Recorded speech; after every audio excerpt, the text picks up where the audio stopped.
They took the body down and they buried him, and then the tomb was empty. And in today's gospel by John, we know that Peter did not really understand because he thought that he would go back to his ordinary life. They didn't know what to do. Their leader was dead. The tomb was empty. So what did he say in today's gospel? He said, I'm going fishing. That's what he was. He was a fisherman. So the others went with him. And we know the gospel story. Nothing happened.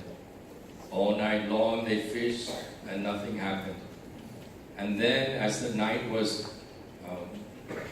leaving them, the early dawn was coming. They saw this man and he said, throw your net in the right side. And they followed. And they caught a lot of fish. Father Manny explained that.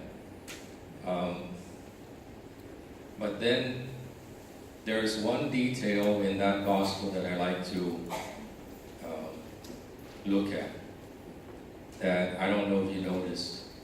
When they went to the shore, what was there?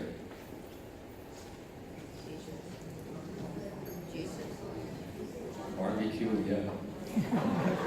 Here in Guam we say barbecue for breakfast. Fish and bread. For us would be pizzas and fish. And Jesus was there.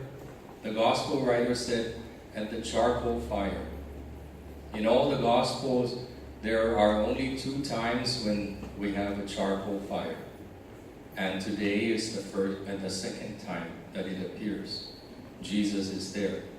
That's the detail that I want to point out. It's important for us. You remember the first time there was a charcoal fire? Yes, no.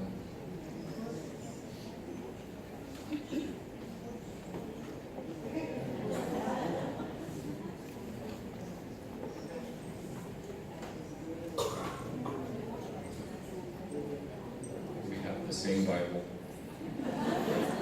When Peter was following Jesus, remember? Jesus was caught. They took him on trial, and it was night. It was cold, and there was a charcoal fire. Peter was warming himself. It was in the courtyard of the high priest. And a woman came to Peter and said, You were with... He said, no. And then a man came and said, I think I saw you with... No. And then another one said, you have the same accent. I think you... No. And then Peter remembered what Jesus told him. Peter remembered Jesus saying, tonight before the cock crows, you will have denied me 3 times. And Peter was filled with sorrow. He left the courtyard crying. He betrayed Christ. That's the first charcoal fire. And it was night. This is the second charcoal fire, and it's coming to the morning, the new day. And the conversation is very powerful. Jesus said, Simon, son of John, do you love me more than these? And Peter said, yes, Lord, you know that I love you. And Jesus said, feed my lambs. Then Jesus said, Simon, son of John, do you love me? And Peter answered, yes, Lord, you know that I love you. And Jesus answered, tend my sheep. And Jesus asked again, Simon, son of John, do you love me? Peter was upset. In the gospel it said Peter was distressed that the Lord asked him a 3rd time. And Peter answered, Lord, you know everything. You know that I love you. And Jesus answered, feed my sheep. At the first charcoal fire, what happened? Peter betrayed the Lord. The second charcoal fire, it's not a courtyard, but there's the true high priest, Jesus Christ. And the 3 times that Peter denied Christ in the first charcoal fire, he said, I love you to Jesus. He was redeemed. That's the detail I want to talk about. And in addition to this detail, the redemption of Peter, Jesus said, "Tend my sheep, feed my lambs, feed my sheep." He was reinforcing what happened before the crucifixion, that Peter was to be the rock, to be the leader of the church, which is our church. But there's another detail connected with this. And in English, we say, there's only one word for it. I'm sure you've heard this word. People say it all the time. They say, "I love Pika." Love. They say, I drive on the freeway in the States, and now they don't write the whole word, they have a heart. I on the bumper sticker. I, heart, Texas. This means I love Texas. It's one word for love. I love dancing. And I was at a house spending Christmas when I was still a seminarian. And the little girl, 6 years old, was given her package. She opened her package and took out, it's going to show my age. She took out a Cabbage Patch doll. You know what's a Cabbage Patch? For me, it was ugly. She took out the Cabbage Patch doll, 6 years old. She picked it up and she said, "All my life, I wanted one of this." 6 years old. "All my life, I wanted one of this." She took it and kissed the doll. She said, "I love you." That word again, I love you. But in the Greek, they have 4 words that they use to describe love. And for me, for my memory, I use the acronym APES. You know APES? They love bananas. A is for the Greek word agape. Agape. That's a very special type of love. Agape is the cross. God's love. God's love is agape. It's unconditional. We know that since the Old Testament till the resurrection and forever, God made it clear that He said in the Old Testament, "You are my people, I am your God, obey my commandments." And what did they do? They disobeyed the commandments, they turned away from Him, they committed sin, they broke the covenant. But what did God do? He agaped them, unconditionally loved them. His part never ends. He always, from His side, loves us, even though sometimes we turn away from Him. That's agape. It's beautiful, no? Apes, A-P. P, the Greek word is, you heard of the state called Pennsylvania? They have a city in Pennsylvania, they call it Philadelphia. From the Greek word philios, P-H-I-L-I-O-S, philios. It's another type of love. It's the love between equals. It's friendship. You go to Philadelphia, it's the city of brotherly love. And there's no police because they love each other. No, it's not right. They want to be Philadelphia, they want to be brotherly love, but they still need police. That's the second type of love, a very special love, a friendship. A-P-E. The third one is eros. Yeah, some people know eros. Eros is a very special love also. It's the love between a husband and a wife. The love between a wife and a husband. And the love between a husband and a wife sometimes brings forth a child. That's eros. I don't need to explain more, no? Agape, philios, eros. What's the last one? Apes, S. Father, in Greek, I didn't know this either. I only knew 3, but I found out there's a 4th one. It was a singular 8, now it's plural 8s. S is a very special love. It's, there's a mother, right, and her little daughter, and the mother goes, looks at the daughter, and the daughter looks at the mother, full of love, and the daughter says, "Mama, I storage you." And the mother looks at her and says, "My darling, I storage you." Storage, S-T-O-R-G-E, not George, storage. Darling, I storage you. It's the love, special love between parent and child, child and parent. A love between kin, between family. So now you know the 4 different types of love. Agape, philios, eros, and storge. It's more beautiful than English. I love Kadu. I love Texas. I love Cabbage Patch.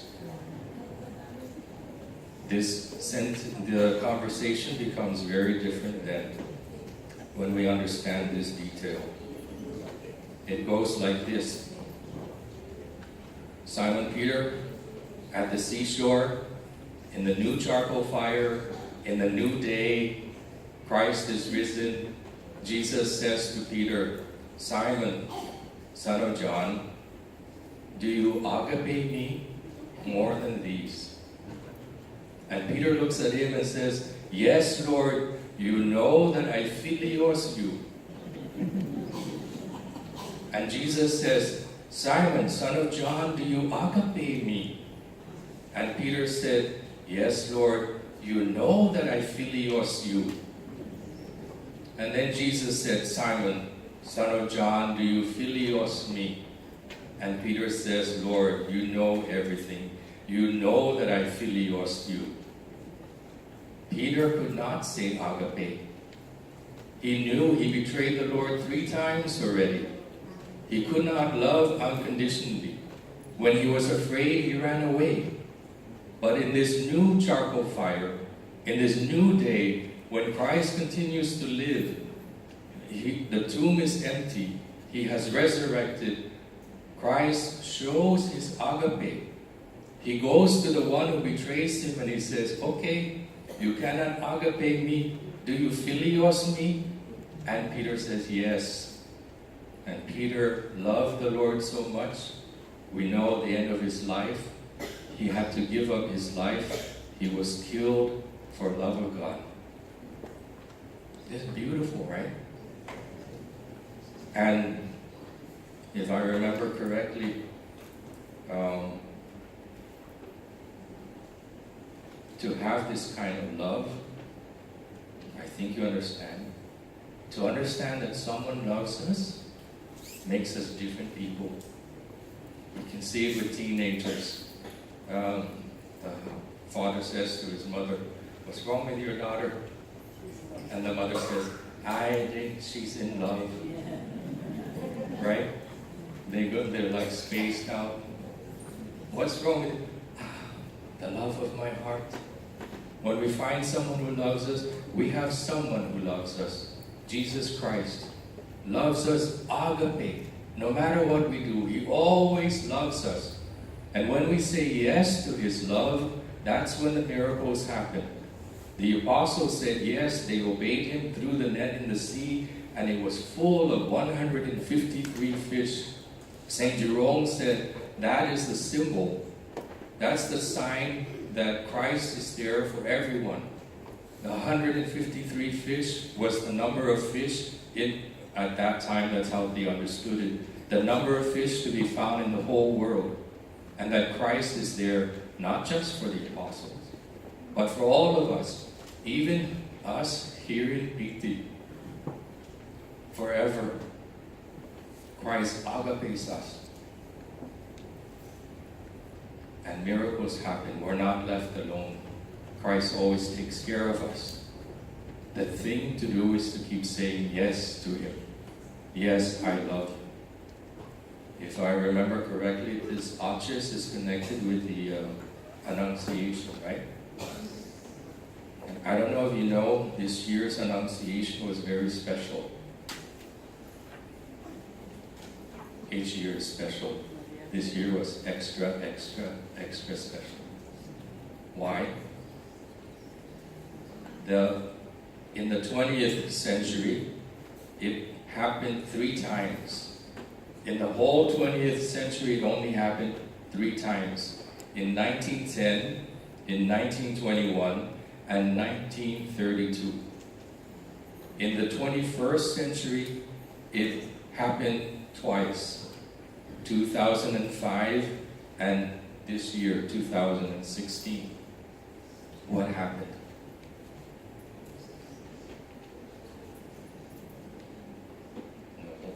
We didn't have mercy in 1910, 1921, Yeah. Good Friday. March 25th was Good Friday. What's March 25th? It's the date in the calendar that we use for the Annunciation of Mary, because it's 9 months before December 25th when Christ is born. This year, 2016, was the second time in this 21st century that Good Friday and the Annunciation fell on the same day. Mary was announced that she was going to give birth, and in our calendar, Christ was killed. Mark your calendars, okay? It's very special when this happens. You know when the next time is going to happen? March 25th, the year 2157. 141 years from now. Put it in your calendar. If you're like me, I don't need to put it in my calendar.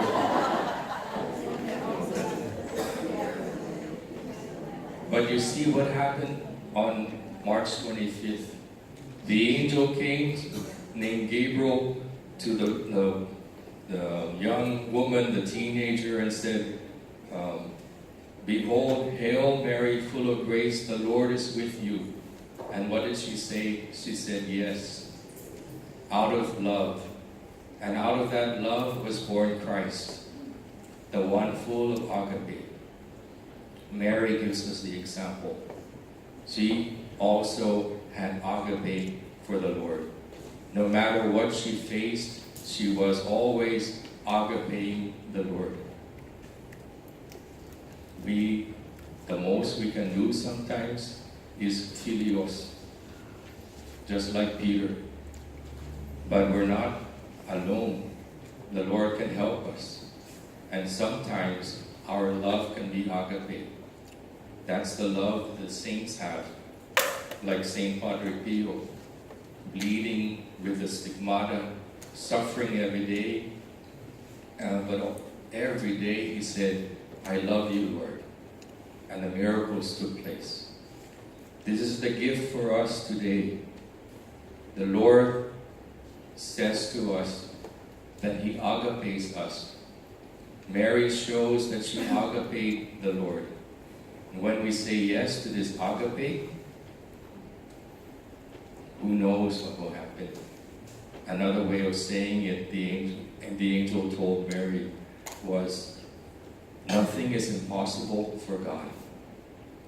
That's the key. Nothing is impossible for God. Many things are impossible for Monsignor David. Many things are impossible for Maria. Many things are impossible if we are by ourselves. But we're not if we say yes to Mary, if we say yes to the Lord, because they always say agape for us, to us. It's beautiful, no? God bless you.